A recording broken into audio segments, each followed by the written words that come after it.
Alright guys, this is Storm, another hybrid. She is also an albino jungle corn snake, which means she is half corn snake and half California king, and also has the albino gene. I think that she has the build and structure, body structure more of a corn snake. She definitely has the pattern more of a California king, of some of the striped or aberrant California kings.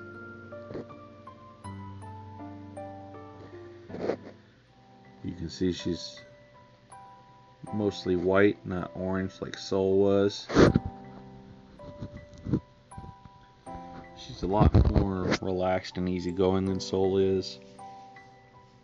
So she doesn't usually freak out when I touch her. None of the tail twitching for me just being around. I don't remember what her weight was the last time I checked a couple weeks ago. It seems like it was around 70 or 80 grams. She's growing quick. She's eating large pinky rats right now. She could probably handle a little bit bigger, but I'm going to give her a little more time before I go up a size. Or I may just start giving her 2 at a time for a little bit. They get fed anywhere from 5 days apart to 10 or 12 days apart. I try to keep the feeding schedule a little bit on the random side. I'll go through spurts where it'll be every 5 days for a little while, and then I'll drop them off and they won't get fed for a couple of weeks. A little bit of a fasting period, which I believe is good for them. In the wild, snakes would normally fast, and they would also eat in large quantities whenever they got the chance. So if she came across a nest of baby mice, she would certainly eat every one, or even baby rats. She would eat as many as she could before moving on. And then she probably wouldn't find anything for a little while. So that's kind of how I look at their feeding schedules. It's not really so much of a schedule as it is randomized.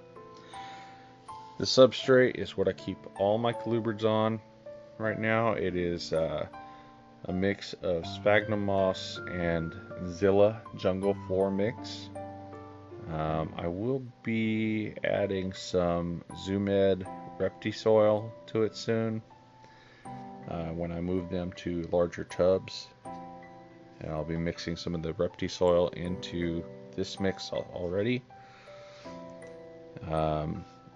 This is also a bioactive substrate, which means it has bugs in it to clean it. They eat the animal waste as well as any other decaying organic material. So if you look at the bottom of this piece of wood here, see the little tiny guys moving around? Those are springtails. So I'm trying to hold the camera steady with one shaky hand, and hold the branch steady with another shaky hand. Alright, the bigger guys here, these are isopods. I believe they're ghost isopods. They don't get a whole lot bigger than that, maybe a smidge bigger than that. But they breed like crazy when they kept warm and just a little bit damp. These guys together do an excellent job at keeping these tubs clean. Every so often I'll pull the furniture and water bowl out of this cage, and I'll just turn the soil a few times, give it a good mix, pat everything back down, and it's good to go. That's just to aerate the soil a little more. She'll do some of the aeration too, because she moves it around quite a bit by burrowing and other natural behaviors. The water dish is just a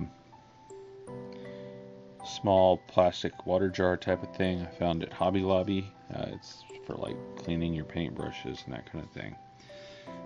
And I made sure that it's tall enough so that if she gets into it and starts to tip, it'll hit the top of the tub, the lid, before it can tip all the way over. So she can't oversaturate the substrate.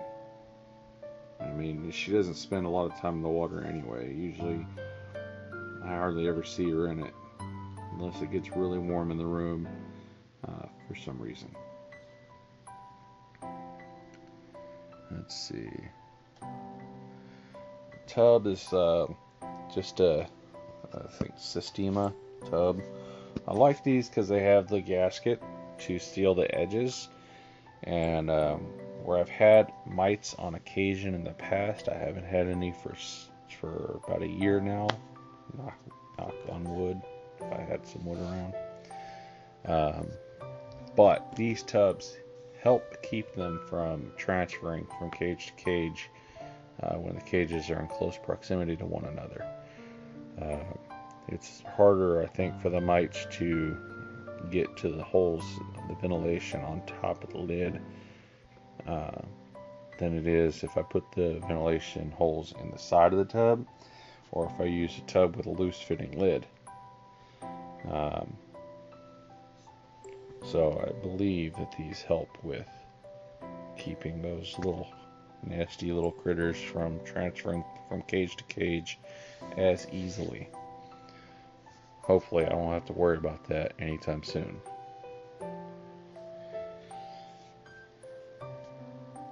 Let's see if we can get one last good look at her color and pattern. So because she's much more easygoing, that also means she's not afraid of the camera, and she likes to try to explore it when I'm doing stuff like this or taking pictures. So it presents its own challenges as opposed to a snake that wants to hide. There you go. See, like right now she's climbing up on top of the phone. There you go. You got dirt on your face. Anyway, she's very easygoing. Let me see if I can get you a shot of her belly, since she's going to be good. See? Almost nothing there.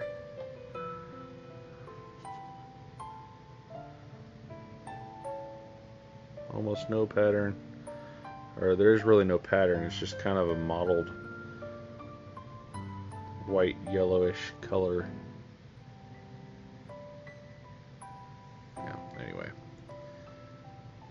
That's her. That is Storm. Hope you enjoyed, guys. Have a good day.